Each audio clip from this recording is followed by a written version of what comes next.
never true immigration. Early childhood education ECE that has been removed from the list of courses under healthcare which are eligible for post-graduation work permit here in Canada. So what are the alternatives? We have got a list of the courses under healthcare which are still eligible for post-graduation work permit even after November 1st, 2024.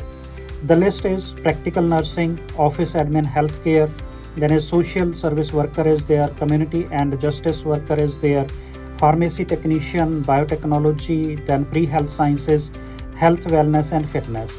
All these courses are available for January intake all across the colleges in Canada. If you are opting for January intake and looking for a course in healthcare which is eligible for post-graduation work permit, contact us. We will get you admission in these courses and you will get your post-graduation work permit and easy PR pathways. My name is Khushwinder SIngh and I am an RCIC.